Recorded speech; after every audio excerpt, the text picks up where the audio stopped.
Hello there. It's us, Carlos and Brad. Wealth made easy for you. How's everybody doing this evening? We hope that you guys are having a good time wherever you are. I tell you, I'm in San Diego. It's a little warm. Brad, how's it there where you are? Understatement. It's warm. We hit the century mark today that I saw on my thermometer, and yeah, and that's why I'm breaking out my island shirt tonight just to be able to take and feel like I'm in the nice soft Pacific breezes in the islands, taking it easy and letting that cool air rush through my hair. Hey, listen, you got to do what you got to do in order to cool Yeah, off. amen to Yeah, that. I tell you one thing. Beautiful day though. Beautiful day. Got some humidity.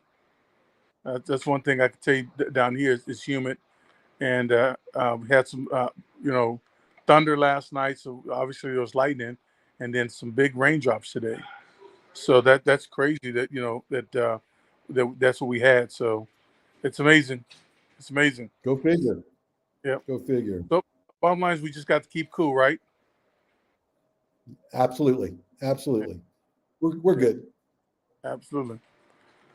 So once again, we're happy to have you guys here with us this evening. We just want to be able to. We have a great show here tonight.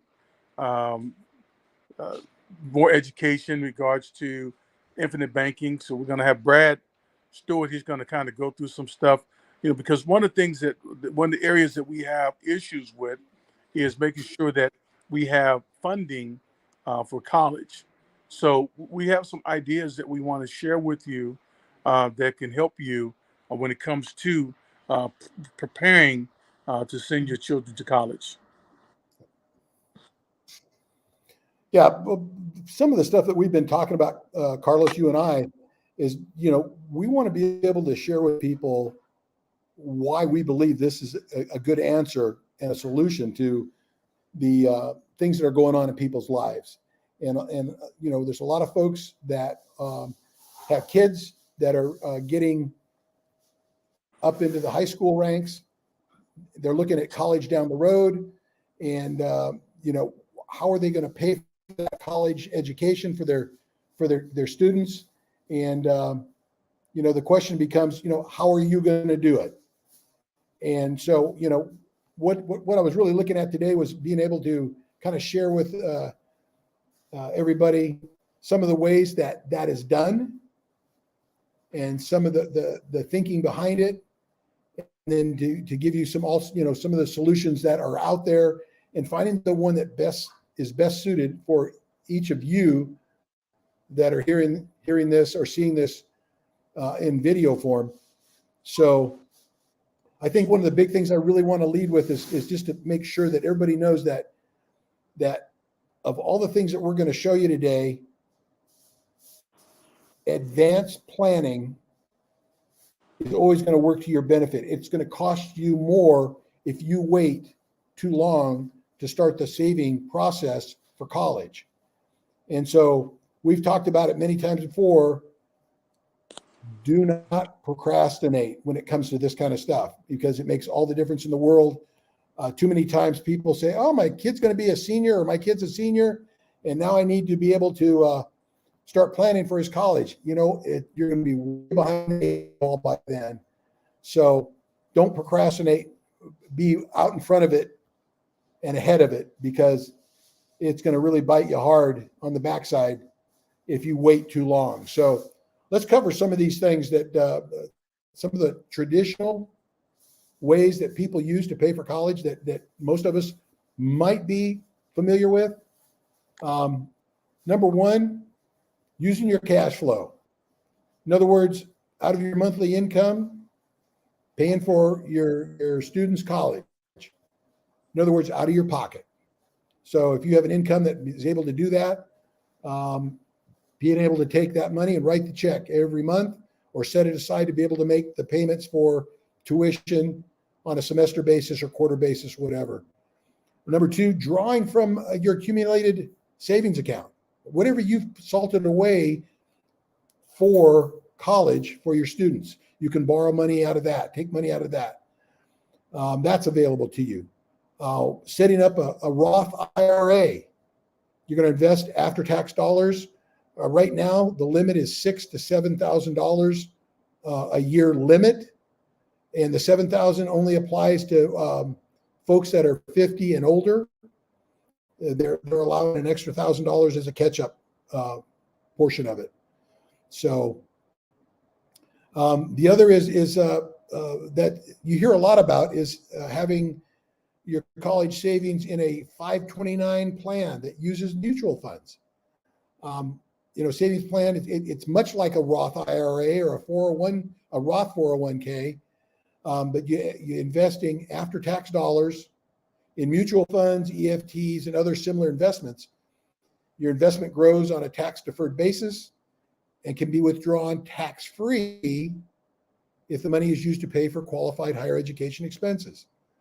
Right now, the IRS doesn't have a contribution limit on that, but I'm hearing that it averages out to about $16,000 a year. I mean, if you put a bigger chunk in, they'll allow it, and it'll be to your advantage to do it that way. But they don't. I couldn't find anything out there for a contribution limit on a 529 plan. Number 6, access your home's equity using maybe a HELOC, home equity line of credit. You're borrowing from your home and the equity that you've built up. In my research, I was finding that interest rates were quoted as starting as low as 3%, and you get a term of, say, 10 years, and some financial institutions would take you all the way up to 30 years. Just depends. You're going to have to do the research on that if that's an opportunity that you want to pursue with a HELOC. I would caution you, though, that if something were to go wrong, the economy goes south, or somebody loses their job or something like that, you're going to be on the hook for making those payments regardless. So you have to be careful, because you don't want to lose your home because you can't make the payments. So I really, it's not at the top of my list for options, but it's one that some people do. There are student loans that can be drawn. We've heard a lot about that, talking about, the student loan debt that's out there for people. Kids are graduating, and they've got this big debt hanging over their head. So there's federal student loans, state student loans, and you can even get private student loans, a lot of times through other financial institutions like banks and credit unions and stuff like that. Most of that I saw, they started at about 4.99%. So followed up by parent loans, federal parent plus loans, PLUS is out there. It's only for parents, can't be transferred to the student. Right now, we're looking at 7.54 fixed rate on that loan. So a little pricey, but you have to qualify for it as well. You have to go through the process, application, and go through everything like that. Now, the ones that are more glorified, the glorified options, everybody wants their students to get grants. Grants are free money. There's no payback, but it's based on a student's performance, either academically, like GPA, or even maintaining their GPA while they're in college. So it can be very competitive, and usually it requires a timely application, because there's only so much money that typically colleges, universities would have available. And once it's used up for that year, those grants run out. Lastly, something that Carlos and I are familiar with are scholarships. Scholarships can be both academic, it can be athletic. I've even heard of students getting scholarships in the drama department, where they literally have to go out and apply and go through a process of doing like a screen test, if you will. Same with music. If the school's out recruiting, trying to find somebody that plays this instrument, same type thing. But they're there, and again, you don't have to pay the money back. It's free money. So those are the 10 basic ones that I could dig up that were out there. But the one thing I want to introduce you to, and we've talked about it in passing, but to get real specific, why don't you consider using the infinite banking concept through Wealth Made Easy for you? This is a thing that there are reasons and advantages for going with the IBC whole life product to pay for college. And here's some of the reasons that I think that are very valid for using this. Number one, like a Roth and some of the other stuff that's out there, you're going to fund this plan with after-tax dollars. You're going to have access to the cash value that you've accumulated in the policy that would be available to you through tax-free loans. You'll continue to accrue interest on your full cash value even after borrowing out monies to pay for college. As an example, let's say you had a $100,000 balance available to borrow, and you borrowed out $25,000 to pay your students' college bills. The interest that's going to be credited to your account is going to be on your full $100,000 balance that's in your cash value, even though you've borrowed out $25,000 from that accumulated amount. You're not going to get that at any other financial institution that I know of that's out there on the planet. What happened?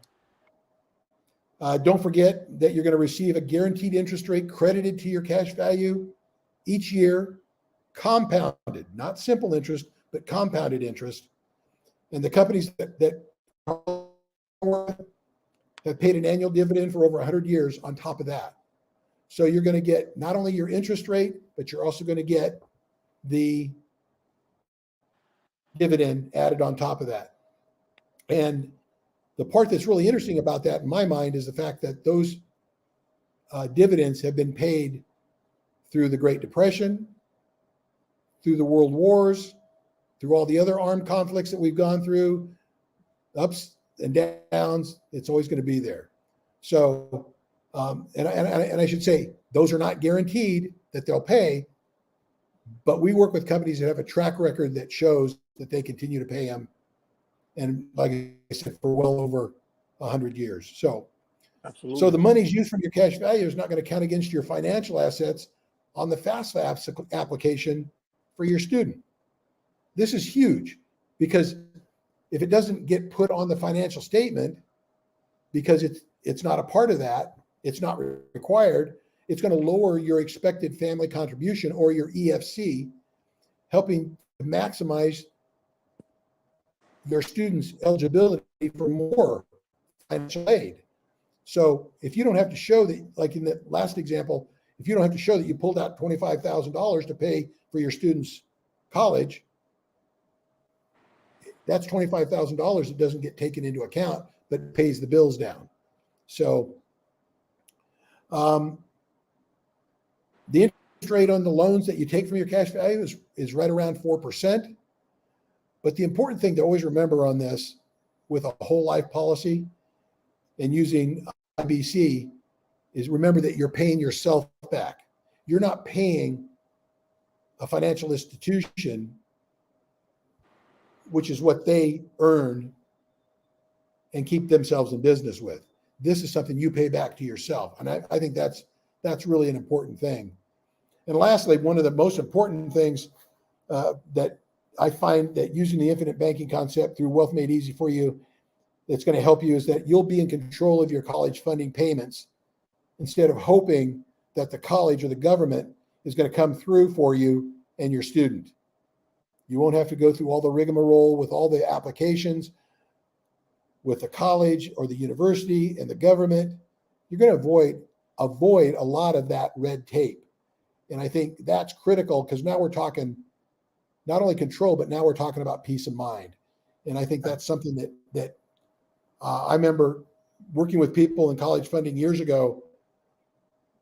They were just pulling their hair out, like me, because it was driving them nuts. Can we get this? Is it going to work? What about this? What about that? Those are all critical things that become part of the process. And we're saying you can eliminate that and take it out of the college planning and college funding process. So, Carlos, I think you had some critical things that you wanted to throw in here in the mix too. Yeah, just one thing. One of the things I wanted to add to that is simply this: is that when you're putting your money, let's say, for instance, you're a saver, and you decide that you're going to save that money for your child to go to college. You're putting that money away into a money market, a CD, or something like that.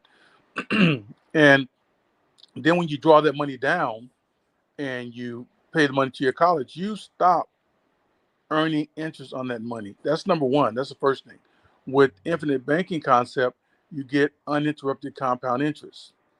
Now, the second thing I want to talk about was this, is that we don't know the day that we have an appointment with death. We have no idea when we're going to die. So the good thing about this infinite banking concept is that it has, even though it has living benefits, it has a death benefit attached to it, which that basically means is that if something were to happen to you while you're trying to fund your child's retirement, then what happens is that this policy will blossom the money that you're putting in will blossom into a death benefit for your family. Now that can complete the money that you're putting in for college and go ahead and take care of the tuition.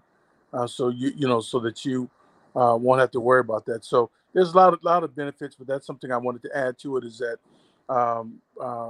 there's that death benefit that's available in case something happens and you weren't able to completely fund the college funds. Point well taken. You know, that because it is based on that life insurance policy, due to a death, unplanned, unexpected, whatever, that plan is self-completing. Good point. Excellent point. Strong Yes, point. it is. That people don't ever think about. They just don't think about it. And that way your student can still continue and complete their education on that. Yeah. So one thing Absolutely. I did want to bring up, and I know a lot of us have talked about it off the air, but it's one of those type of things that remember that you could have a life policy like this using the infinite banking concept just for college. And once college is done, you can turn it into a car loan policy. You can use it for multiple purposes. You can use it to, depending on how it's set up, you can use it for other credit card debt and things like that as well. So don't feel like it's a one and done. What was that? I said once the college, you have the college graduate, they get a job, they're going to want to buy a house. So now it can be used to as seed money for a down payment for their first house. There you go. There you go. So I think, just recognizing the multifaceted aspects of the infinite banking concept is huge. And I think it makes a big, big difference to everybody once they understand the ins and outs and how it all fits together in the puzzle. So absolutely. The good thing, one of the things that Nelson Nash, the person who began talking about or who coined the phrase infinite banking concept, he says that it's infinite because you have the opportunity to use your imagination and to be able to think, no matter what you can think about, think outside the box, because there's infinite opportunities, infinite ways in which you can utilize this money in order to continue to generate wealth for your family. Absolutely. And that's what Wealth Made Easy for You is all about. The concept is we're just trying to let you know that we're not doing anything magical. We simply have found a way in which you can recapture some of the interest that you're spending and some of the interest that you're losing, and you can take advantage of it by putting your money inside of life insurance policy, and you can use that money over and over again. Just keep on paying yourself back. If you take a loan out from the bank, for student loans and things like that, you're gonna pay it back. So guess what? Just like a student loan, if you take a loan from the policy to pay off to pay for education, pay it back. And guess what? Now you've recaptured that money. It's a beautiful So instead thing. of the bank making the money off of it, you make the money off of it. It grows your account. Absolutely. Yep. You bet. Well, Well, it's been we've got our emails here. If you guys have questions, please don't hesitate to drop us an email. Something that would be helpful too in the subject line, if you'd put down Infinite Banking or IBC or Wealth Made Easy for You, that'll help us identify that you're calling or writing in, wanting to know more information about this concept and how it can help you out. So that helps us to be able to help out as well. So consider that when you write us, let us know what you're thinking. Send us your questions, your concerns. We look forward to hearing from you on that. Yep. We're ready and willing to help you. I'm Carlos Millsap. Thank you for spending the evening with us. Hey, Brad Stewart here signing off. Thanks for being a part of the show. We look forward to meeting up with you, having that conversation by email, hopefully soon being able to talk to you on the phone as well and having a personal invitation to chat with you guys. So we'll see you here again tomorrow. Same time, same station. Thanks for joining us. Thank you for joining us. Bye-bye. Yeah, good night now.